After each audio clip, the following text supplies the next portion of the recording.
Eu sou o evangelista Fernando Moraes e você está no canal de Liderança e Excelência. A paz do Senhor, meus irmãos, tudo bem? O tema de hoje é: o que é o sofrimento do tolo?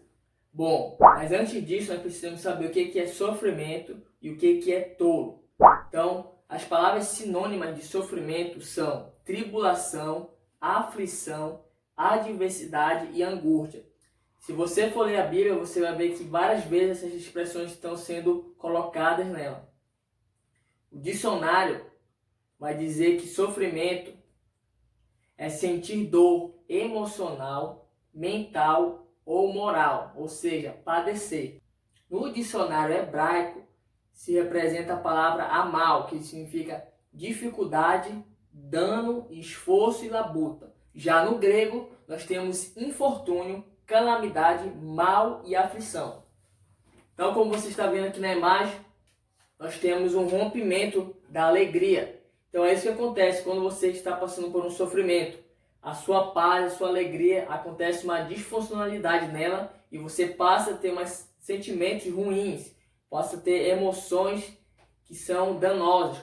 E o que a Bíblia fala sobre sofrimento? No Antigo Testamento, em Gênesis capítulo 16, versículo 11, diz assim: o anjo do Senhor lhe disse ainda: você está grávida e vai dar à luz um menino. Você irá chamá-lo de Ismael, pois o Senhor ouviu o seu sofrimento. Esse aqui nós temos aqui o primeiro versículo da Bíblia com a palavra sofrimento. Em Salmo de número 25, versos de número 18, diz assim, ó: veja todo o meu sofrimento e perdoe todos os meus pecados. Salmos é um livro poético. Provérbios. Em Provérbios, capítulo 10, versículo 10, diz assim, ó: segredos maliciosos causam sofrimento, mas quem diz a verdade traz a paz. Já o livro de Provérbios é um livro do rei Salomão, que ele nos ensina muitas sabedorias, que são bem aplicadas no dia de hoje. Já no Novo Testamento, nós temos em João capítulo 12, versículo 27, diz assim, ó: eu agora estou muito perturbado, devo dizer: Pai, salva-me desta hora de sofrimento. Não, pois foi com este propósito que eu vim para esta hora. Quem falou isso foi Jesus.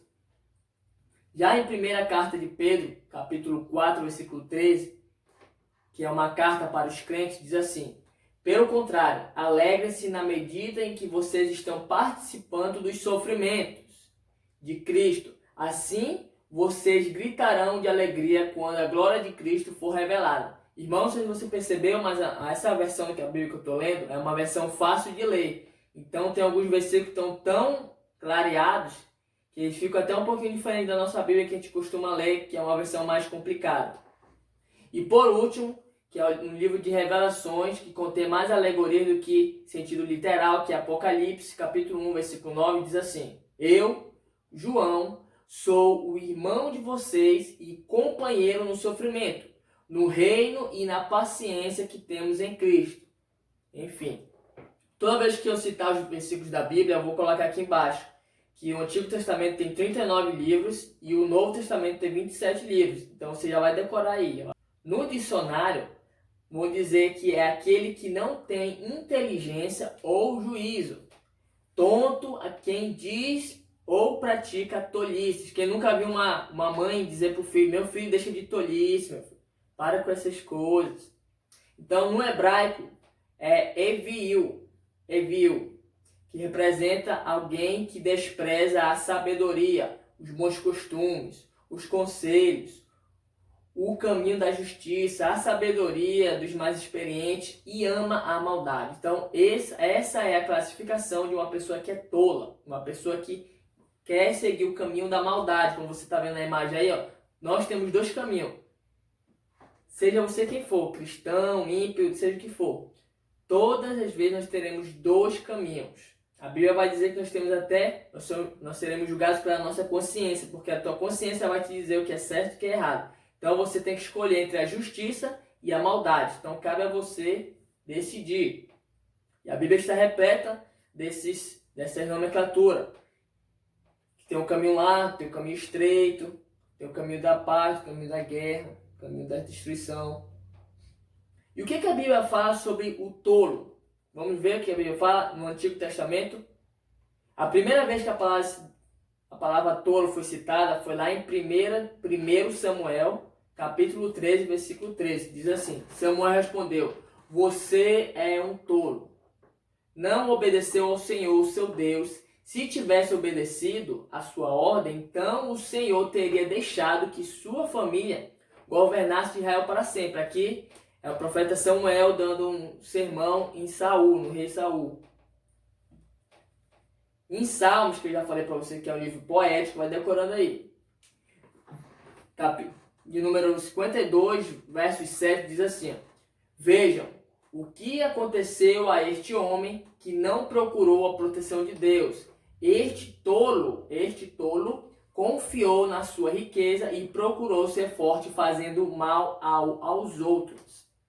Então, no livro de Salmos, que o livro poético está dizendo aqui que uma pessoa tola escolheu fazer mal para os outros. Então, quando você conhecer uma pessoa que gosta de fazer mal para os animais, mal para as pessoas, mal para ela mesma, então essa pessoa ela é considerada tola, segundo a Bíblia. Temos também no Novo Testamento. Novo Testamento, em Mateus, capítulo de número 7, versículo de número 26, diz assim: Porém, quem está dizendo isso é Jesus, tá? Porém, todo aquele que ouve estas minhas palavras e não as obedece, pode ser comparado a um homem tolo que construiu a sua casa sobre areia. Certo? Então, quem disse aqui, quem está dizendo isso é o próprio Jesus. Que a pessoa que não obedece Jesus, ele é um tolo e ele está construindo sua casa na areia. Mas quem obedece Jesus é aquela pessoa que constrói sua casa na rocha. E ela fica firme no tempo da adversidade. A gente vai falar sobre isso. Tiago, capítulo 2, versículo 20, a palavra de Deus vai dizer: Seu tolo, você quer provas de que a fé sem obras não vale nada? Então o Tiago está dizendo aqui que para a pessoa que é tola, porque tem pessoas que são da igreja, diz que tem fé, porém eles não obedecem a palavra. Então eles são considerados, mesmo na igreja, sendo pessoas tolas. E na Bíblia, quem foi que passou pelo sofrimento do tolo? A resposta é o centurião, Júlio. Está lá em Atos capítulo 27, se você quiser conferir, no Novo Testamento. Bom, Júlio ele era um centurião, ele estava levando o apóstolo Paulo, que era um prisioneiro, para a Itália, certo? Essa era a missão dele. Paulo avisa sobre uma suposta tempestade, que um anjo avisou para ele. Mas como Paulo era apenas um prisioneiro, Júlio preferiu ouvir o piloto e o dono do barco, que eram pessoas especialistas, o dono do barco, eram pessoas que tinham experiência no mar. Então ele resolveu escolher ouvir o conselho dos homens inteligentes e não quis ouvir o conselho do homem sábio, do homem de Deus, do homem que está professando a palavra de Deus conforme foi ensinado. Então o que aconteceu? Por ele não ter ouvido o conselho do apóstolo Paulo, que era um homem de Deus, e sim ter ouvido a inteligência humana, o que aconteceu? Veio um tornado em direção desse barco que fez com que eles naufragassem. E agora eu quero abrir um parêntese e falar com vocês sobre os tornados dos Estados Unidos. Sabia que nos Estados Unidos tem algumas cidades que, por ano, acontecem 408 tornados? E esses tornados aí tem 5 escalas. 1, 2, 3, 4, 5. A quinta escala, que é o F5, os tornados aí tem uma velocidade de 512 km no máximo por hora. Já pensou? E por que eu estou falando isso? Porque todos os anos eles têm a chamada temporada dos tornados. O que eles fazem? Eles têm um local onde eles vão para o abrigo se esconder nesse período. Então ninguém sofre dano físico, só material. E o que acontece? Teve um ano que esse tornado veio em uma época diferente. E nessa época algumas pessoas morreram porque não estavam preparados para isso. Então o que a gente aprende aqui com os americanos? Que eles estão preparados para o dia mau. Então, se você não é tolo, você vai estar sempre se preparando com a sabedoria da palavra de Deus, para que quando o dia mau vier, você não esteja desprevenido. E o que aconteceu com o barco depois que Júlio decidiu ouvir um homem inteligente e não um homem sábio? O barco simplesmente naufragou. E o que eles perderam? Olha só o que eles perderam. Perderam os botes do navio, perderam trigo, tiveram que jogar trigo, tiveram que jogar de cargas, tiveram que cortar fora as âncoras e perderam, obviamente, o barco. A única coisa que sobrou deles foi a vida. Então nós temos aqui uma imagem ilustrativa que tem o sofrimento do justo, que é o sofrimento comum a todos os seres humanos, e temos o sofrimento que nós vamos atrás, que é o sofrimento do tolo. Então é isso que acontece. Vamos supor que você, teoricamente, vai sofrer, inevitavelmente, 50% da sua vida, certo? Mas se você for uma pessoa que não ouve conselhos, uma pessoa que não ouve a palavra de Deus, uma pessoa que segue os seus próprios desejos, seu coração, segue outras pessoas que você não sabe qual é a base dela, e você não está seguindo a boa e perfeita e agradável vontade de Deus, o que vai acontecer? Você vai atrair para você sofrimentos que eram desnecessários. Sofrimentos que você não precisaria ir atrás, como foi o sofrimento desse centurião chamado Júlio. Ele foi atrás de um sofrimento que não era para ele. Por causa disso, ele perdeu muitas coisas. Trazendo para o dia de hoje, eu vou dar um exemplo. Eu sou casado. Se eu resolver trair a minha esposa e ela descobrir, com certeza ela vai querer se separar. Então o que vai acontecer? Eu vou perder meu casamento. O meu casamento vai me deixar abalado. Talvez eu pare de trabalhar na obra de Deus porque eu vou ficar com vergonha. Automaticamente eu vou começar a parar de estar indo para a igreja. E obviamente eu vou estar no trabalho pensando na minha esposa, pensando na igreja. Então eu vou começar a diminuir o meu rendimento e talvez eu pegue a conta. Então você viu aí, por causa de uma decisão, todas as coisas na minha vida vão perder o rumo, desencadear e eu vou naufragar.